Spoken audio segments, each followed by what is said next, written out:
Olá, amigas e amigos, tudo bem? Professor Márcio Gomes com vocês. Estamos aqui para mais um giro da semana, alguns dos principais fatos noticiados entre os dias 13 e 19 de julho de 2025. Foi uma semana bem tumultuada aí no campo de atualidades. Bom, e inicio a aula com uma conversa sobre patrimônio natural da humanidade. Um parque brasileiro foi reconhecido pela Unesco como patrimônio mundial natural. Então, primeira pergunta possível em prova: qual o nome do parque brasileiro, do espaço brasileiro, reconhecido em 2025 como Patrimônio Mundial Natural? Parque Cavernas do Peruaçu. Márcio, eu não sabia desse fato, então já anota aí, canetinha vermelha. Só para vocês terem uma ideia, no ano de 2024, os Lençóis Maranhenses receberam esse mesmo reconhecimento e tivemos algumas questões de atualidades sobre o reconhecimento dos Lençóis Maranhenses como patrimônio da humanidade. Agora, em 2025, um novo reconhecimento de espaço brasileiro, Parque Cavernas do Peruaçu. Tudo bem? Mas o que é um patrimônio natural aí da humanidade, um patrimônio mundial natural? Eu gosto de dizer que é um local com um valor excepcional por conta de formação física, biológica, geológica, sabe? Tem uma beleza cênica única, especial, mas também é um espaço que vai guardar ali, né, habitats para alguns animais ameaçados de extinção, né? Tem uma importância para a biodiversidade, então são esses espaços que recebem o reconhecimento de patrimônio mundial natural. Uma outra questão pode perguntar em qual parte, qual estado, qual município brasileiro está localizado esse parque. Então vamos lá. Ele contempla os seguintes municípios: Januária, vamos lá tentar pronunciar, Itacarambi, agora sim, e São João das Missões, tá? São municípios localizados no estado de Minas Gerais. O parque, que eu não conheço, mas fiquei curioso, né, depois dessa notícia, conta, parece que com mais de 200 cavernas, tem um sítio arqueológico ali com vestígios, né, de presença de humanos em até 12 mil anos, tá? E o que chama atenção ainda, no parque você vai encontrar espécies ali tanto da Mata Atlântica quanto do Cerrado e da Caatinga. Lembro que não é o único espaço brasileiro com esse reconhecimento. Nós temos até uma lista, vou jogar aqui para vocês, tá? O Parque Nacional do Iguaçu, no Paraná, já é reconhecido também como patrimônio da Unesco. As reservas da Mata Atlântica do Sudeste, entre São Paulo e Paraná, região do Vale do Ribeira, tem esse reconhecimento. A Costa do Descobrimento, que contempla Bahia, Espírito Santo. O Complexo da Amazônia Central. Áreas protegidas do Pantanal, lá nos estados do Mato Grosso e Mato Grosso do Sul. Ilhas Atlânticas, tá? Fernando de Noronha e Atol das Rocas. Reservas do Cerrado, como o Parque Nacional da Chapada dos Veadeiros e das Emas. O Parque Nacional Lençóis do Maranhense. E agora, o mais recente, Parque Nacional Cavernas do Peruaçu. Suave? Bom, segundo tópico da aula, chatão esse tema, tá? Poxa, o Márcio tá cansado já. Eu não tenho evitado ler rede social porque, poxa, ficou chatão esse tema. Escalada de tensão entre Estados Unidos e Brasil. Vamos lembrar rapidamente, né? Na semana passada, foi até um dos tópicos aqui do nosso giro da semana, o presidente dos Estados Unidos, Donald Trump, enviou uma carta ao Brasil, né, em que anuncia 50%, né, de tarifa sobre importações brasileiras. Entre as alegações de Trump estão ali um déficit comercial que os Estados Unidos teriam com o Brasil, ao que não existe. Também critica decisões do STF relacionadas à liberdade de expressão, tá? E às plataformas.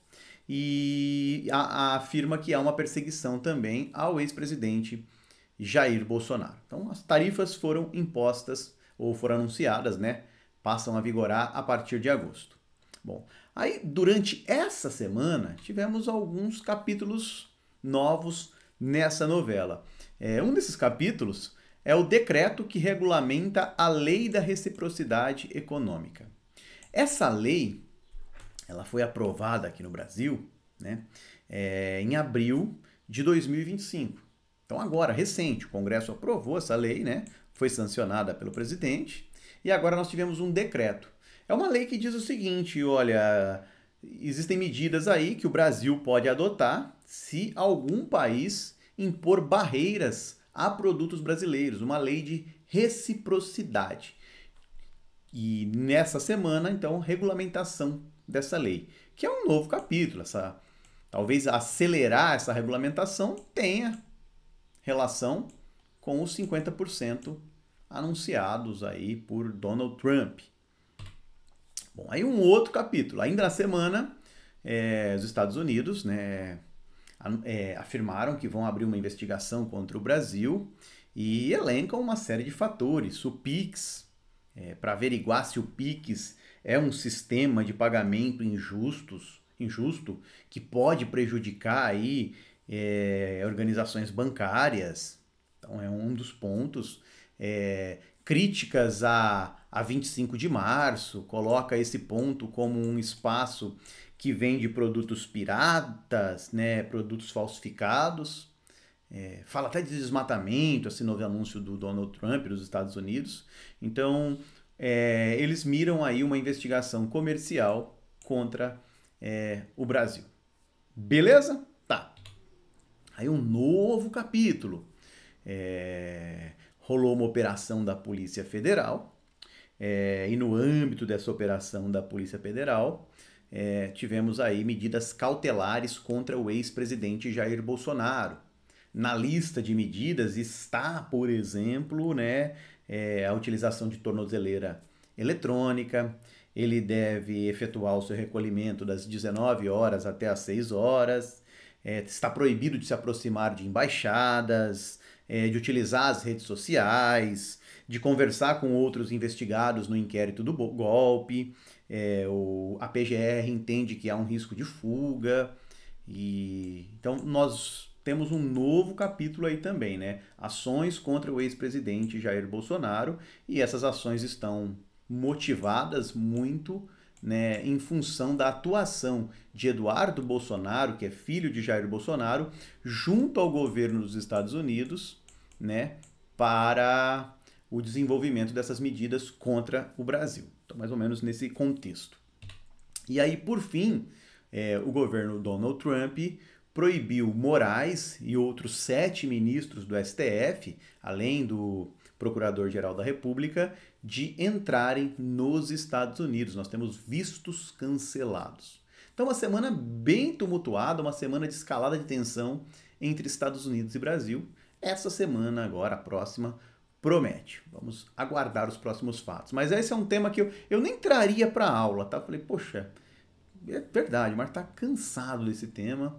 Nem traria para a aula, mas não posso, né, fazer isso porque um tópico ou outro pode aparecer em prova. Embora as bancas tenham se esquivado nos últimos anos aí de temas polêmicos, desses temas relacionados à polarização política do Brasil. Bom, esse tema tem mais potencial de prova do que o anterior. Veja bem. Parlamento português aprova pacote anti-imigração que afeta brasileiros. Portugal recebeu nos últimos anos um grande volume de imigrantes e boa parte desses imigrantes são brasileiros. Pautas anti-imigratórias ganham espaço na política portuguesa, tanto que um partido de direita chamado Chega teve aí uma votação muito expressiva, cresceu no parlamento e nós começamos a ver agora ações concretas, né, relacionadas a esse sentimento anti-imigrante. E qual ação concreta? Medidas para restringir, não é proibir, restringir a imigração. os brasileiros devem ser os principais atingidos, pois é a maior comunidade aí de imigrantes no país. Bom, o que diz, né, ou quais são as medidas anunciadas, aprovadas pelo parlamento português? Primeiro, estrangeiros que tenham entrado ou permanecido ilegalmente em Portugal não poderão obter vistos de residência ou de estadia temporária. Então, o indivíduo chegou a Portugal lá, ilegalmente permaneceu ali e depois tentava um visto de residência, um visto de estadia temporária. O anúncio é que eles não obterão esses vistos. Um endurecimento. A lei também ainda vai restringir visto para procura de trabalho. Vai limitar o acesso a candidatos com competências técnicas especializadas, embora não exista uma especificação do que são essas habilidades. E por fim, a legislação endurece as regras para agrupamento familiar. Então, parentes de imigrantes regularizados que queiram viver em Portugal terão aí uma dificuldade maior. As regras foram endurecidas. Em linhas gerais, entenda que Portugal aprovou um pacote anti-imigração. Um pacote que não proíbe, restringe, dificulta a imigração e isso deve afetar brasileiros. Os brasileiros representam uma comunidade aí considerável em Portugal. Notícia na área de saúde pública, a Organização Mundial da Saúde, a OMS, recomenda um medicamento injetável para a prevenção do HIV. O nome dele, difícil de pronunciar, mas vamos lá. Lenacapavir. Lenacapavir. Tudo bem? Segundo a OMS, a recomendação é para o uso 2 vezes ao ano, uma medida de prevenção. É um medicamento injetável, tá? Uma característica. Uma pesquisa publicada em 2024, né, mostrou que esse medicamento apresentou uma eficácia de 100% na prevenção do HIV em mulheres. E é um momento crítico, né, quando a gente fala de HIV, segundo a OMS, porque a percepção é de que aqueles esforços para a prevenção do HIV, eles chegaram a um momento de estagnação. Só para vocês terem uma ideia, em 2024, 1,3 milhão de novas infecções foram registradas. Beleza? Então, medicamento para prevenção do HIV recomendado pela OMS. Não é que existe um medicamento. A OMS, essa organização máxima de saúde global, recomenda a utilização do medicamento. E aí esse tema é legal. Emoji é legal. Meme, eu gosto de meme, emoji, porque a gente precisa sorrir um pouco, mas ele é um emoji bem reflexivo. Quando a gente fala de emoji, né, são essas figurinhas utilizadas na comunicação digital. Eu até brinco com a minha irmã, né? Minha irmã adora emoji. E eu falo, poxa, você está voltando lá na época da pintura rupestre, né? Que a gente se comunicava por desenho, mas isso é uma brincadeira. É o seguinte, tem meio que uma competição, uma premiação de melhor emoji, ou emoji mais representativo, melhor, não é melhor emoji mais representativo do ano. E sabe qual ganhou em 2025? Um rosto com olheiras. Esse daqui, ó. Esse aqui. Em segundo lugar ficou um prestando continência. E acho que o que isso fala um pouco sobre nossa sociedade no momento? Que há um cansaço geral. E eu posso refletir minha reflexão de várias formas, né, sobre esse cansaço. Primeiro, nós estamos em um momento em que há um excesso de informações. Excesso. Para todo lado a informação. E a gente não se desconecta mais. Porque, veja bem, eu vivi o período pré-smartphone, tá? Eu vivi esse período. Muitos aqui talvez não tenham vivido ou não lembram desse período. O período pré-smartphone você desconectava. Para você acessar a internet. E eu vivi o período pré-internet ainda. Me lembro muito bem, minha adolescência, pré-internet para valer. Então tinha muita interação física, Tinha aquele momento de tédio, você ficava o dia todo sem fazer nada, às vezes. E para você ter a conexão, era necessário acessar um computador, um desktop. A internet era muito lenta. Eu não tinha banda larga, então só conseguia acessar depois da meia-noite ou aos finais de semana, porque era muito caro o acesso à internet, eu sou dessa época ainda. E aí surgiram os smartphones e a gente o tempo todo conectado. É informação o tempo todo. Quantas pessoas não assistem TV, um jogo de futebol, uma série, um jornal com o celular? Olha, informação aqui, informação ali. Quantas pessoas não trabalham o dia todo, muitos até na frente de um computador, e aí chegam em casa, vão descansar. O descanso é utilizar o telefone. Então é excesso de conexão. Esse é um ponto que me chama a atenção. E uma cobrança. As redes sociais também geram essa comparação. Todo mundo se compara com todo mundo o tempo todo. E parece aí, a gente empurra para a sociedade uma ideia de ser produtivo o tempo todo. Muitas pessoas se sentem culpadas quando não estão produzindo algo. Então, você acessa ali a rede social, como disse, e estudo, vou pensar em estudo, hein? Aí um perfil, alguém postou um resumo de estudo. E aí você, caramba, eu devia estar estudando. Eu estudei pouco hoje. Começa a cobrança, sabe? Nós professores também, pô. Às vezes eu tô ali, vejo um professor, um amigo, pô, vou fazer uma live. Eu falo, caramba, eu devia estar fazendo uma live. Então, excesso de cobrança, excesso de comparação, excesso de informação, não desconecta, estamos cansados. E aí talvez esse emoji represente muito bem a nossa sociedade nos últimos anos, mas agora em 2025 foi eleito o emoji, então, do ano, beleza? A banca pode perguntar isso.